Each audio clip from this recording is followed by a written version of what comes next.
महाभारत का युद्ध सबसे विनाशकारी युद्धों में से एक माना जाता है। इस युद्ध में कौरवों का सब कुछ नष्ट हो गया। धृतराष्ट्र और गांधारी के 100 पुत्रों को जान गंवानी पड़ी। महाभारत का युद्ध 18 दिनों तक चला। महाभारत के युद्ध में जब कौरवों की सेना पांडवों की सेना पर भारी पड़ने लगी तो पांडवों को हार जाने का डर सताने लगा, क्योंकि भीष्म पितामह पांडवों की सेना पर लगातार भारी पड़ते जा रहे थे। श्री कृष्ण के मन में तब एक युक्ति आई और उन्होंने भीष्म पितामह को परास्त करने के लिए शिखंडी का सहारा लिया। शिखंडी महाभारत में एक रहस्यमय पात्र के रूप में नजर आता है। शिखंडी पूर्ण जन्म में स्त्री था। अगले जन्म में भी शिखंडी स्त्री के रूप में जन्म लेता है, लेकिन वह पुरुष बन जाता है।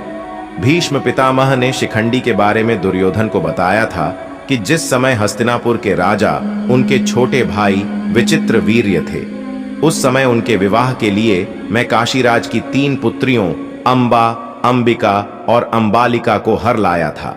लेकिन जब पता चला कि अंबा राजा शाल्व को प्यार करती है, तब अंबा को पूरे सम्मान के साथ राजा शाल्व के पास भेज दिया।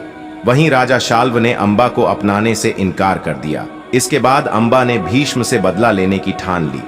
अंबा की स्थिति के बारे में जब नाना राजर्षि होत्रवाहन को पता चला तो उन्होंने अंबा को परशुराम जी से मिलने के लिए कहा। अंबा ने अपने साथ हुई घटना की पूरी जानकारी परशुराम को बताई। तब परशुराम जी ने भीष्म को अंबा से विवाह करने के लिए कहा, लेकिन भीष्म ने ऐसा करने से इनकार कर दिया। परशुराम को यह बात बहुत खराब लगी और इसके बाद उन्होंने भीष्म से युद्ध किया, लेकिन वे भीष्म से पराजित हो गए। उधर युद्ध समाप्त होने के बाद अंबा भीष्म के सर्वनाश के लिए यमुना किनारे तप करने लगती है और तप करते करते अंबा अपना शरीर त्याग देती है। अगले जन्म में अंबा वत्सदेश के राजा के यहाँ जन्म लेती है। अंबा अपने पूर्व जन्म के बारे में जानती थी, इसलिए भीष्म से बदला लेने के लिए वह पुण्य तप करना शुरू कर देती है। इस बार उसके तप से भगवान शिव प्रसन्न होकर उसे वरदान मांगने के लिए कहते हैं।